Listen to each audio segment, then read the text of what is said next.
King of Underbone sa 150cc displacement na mga motor na kung tawagin is Underbone, madami nga po ang nagtatalo kung sino nga ba talaga ang malakas. Meron namang nagsasabi na kami ang malakas kasi nga malakas kami sa tuwid na daan. Well, matagal na talagang namamayagpag at kinikilala na King of Underbone si Raider 150.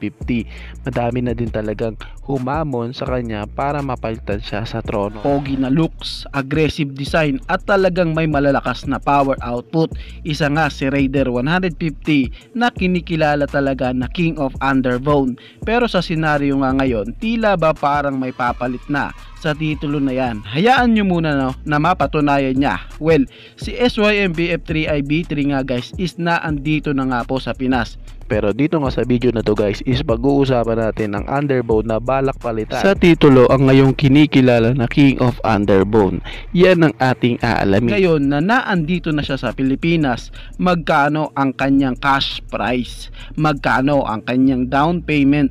Legit ba na naka-ABS siya? At ano-ano ang mga nabago sa kanya? Well, yan ang sama-sama nating aalamin. Kaya samahan nyo ako guys na pag-usapan ang motorcycle na ito. Pero bago yan, baka pwede naman na pa-subscribe ng aking YouTube channel. I-click mo na din ang notification bell para maging updated kayo sa mga susunod na i-upload ko. Guys, baka pwede naman na pa-like and follow ng aking Facebook page. Nasa description po ang link. Kaya make sure guys na tapusin nyo ang video na ito para malaman nyo ang information may kinalaman sa Underbone na ito.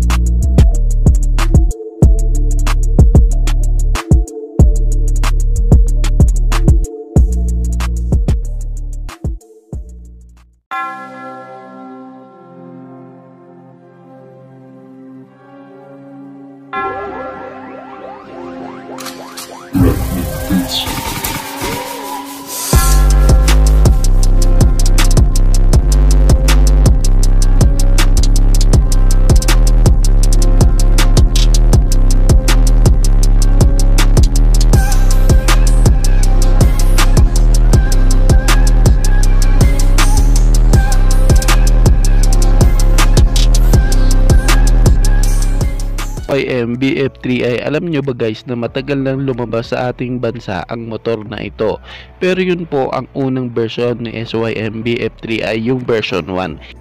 Ito nga ang tumapat sa Raider 150 para matapos na nga po ang tanong na kung sino ba talaga ang mas malakas sa kanilang dalawa. At nung nagtapat nga po ang dalawa, pinakita nga ni SYM BF3i version 1 na kaya niyang tapatan ang hari. Ngayon nga guys, si SYM BF3i is meron na pong version 3. At ayon nga po sa isang post nila sa kanilang Facebook page, ang dadalhin nga daw nila dito sa Pilipinas ay yung SYM version 3 na BF3i dito sa Pinas. At ito nga daw ay tatawaging new King of Underbone. Finally nga guys, naandito na sa Pilipinas si SYM BF3i 185cc B3. Ngayong naandito na nga sa Pilipinas ang SYM BF3i version 3, ano naman kaya ang mga nabago at sure na nakalagay na sa kanya? Ngayon nga guys is pag-usapan natin ang engine specs ng SYM BF3i at ang kanyang power output. Ang SYM BF3i nga po na version 3 nga guys is kargada po ng 183 cubic centimeter engine displacement. Naka 4-stroke, single cylinder, single overhead cam with 4 valves na naka EFI o electronic fuel injected sa kanyang fuel system. And syempre siya po is naka liquid cooled engine. May sukat nga po ng 11.1:1 ang kanyang compression ratio.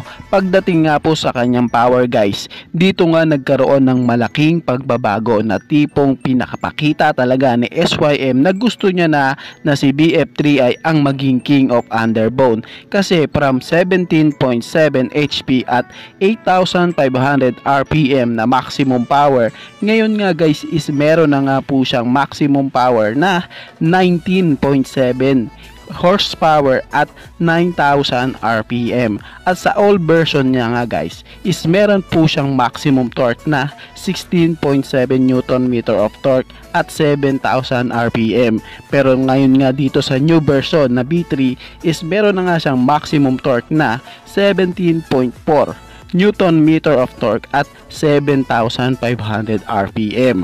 Makikita talaga siya guys na malaki talaga ang pagbabago sa kanyang power output. Kasi kung titignan, siya na nga po ang merong mataas na power output sa lahat ng katunggali niya na underbone dito sa Pinas. Mas nataasan na nga po niya si Raider 150 Fi na meron pong maximum power na 18.2 HP at 10,000 RPM and merong maximum torque na 13.8 Newton meter of torque at 8,500 RPM. Well, kita talaga sa kanya ang malaking pagbabago. Ito nga guys ang isa sa nagustuhan ko sa kanya na kahit nga po tumaas ang kanyang power output may katipiran pa din po siya sa kanyang fuel consumption na kumukonsumo po ng 55 km per liter at meron nga po siyang fuel tank capacity na 7 liters. Well, sa kanyang postura, design and looks, halos wala namang nagbago.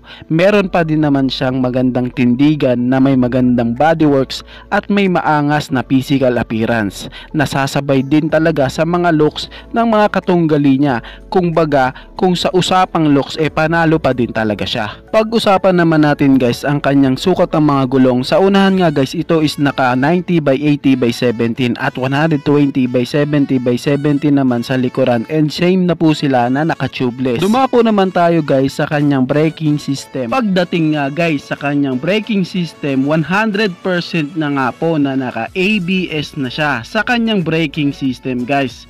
Naka disc brake sa harap and sa likuran, pero sa unahan lang po ang naka ABS o anti-lock braking system. Talagang makikitaan guys na mukhang malakas na talaga ang bagong version 3 na ito dahil sa noong version 1 pa lang is pumapalag at talagang makikita ang meron palag si SYM BF3i. Ngayon pa kaya na version 3 na meron ng malakas na power output at D0 na maximum power, samahan mo pa sa malakas na torque na paniguradong sa arangkada talagang iiwan ka na agad ng motor na ito.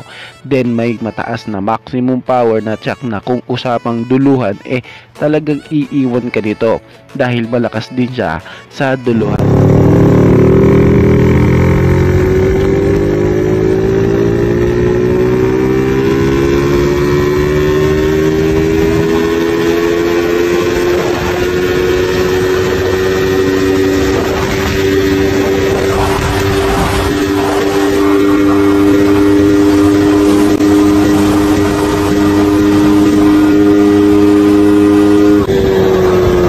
Siyempre, pag-usapan naman natin ang kanyang presyo. Magkano naman ang kanyang cash price dito sa Pilipinas? Ito nga guys is nagkakahalaga po ng 119,800 pesos. Well, saktong presyo pa din guys kasi para sa isang hyper underbone na naka 185cc engine displacement, magandang bodyworks, very compact na body pairings, may magandang quality, may malakas na power output and magandang braking system na naka ABS sa harap and disc brake sa likod, samahan mo pa sa more aggressive looking na talagang makikipagsabayan sa ibang underbone na nakikita nyo sa ngayon dito sa atin na mula sa ibang brand. Talagang sulit na ang 119,800 pesos.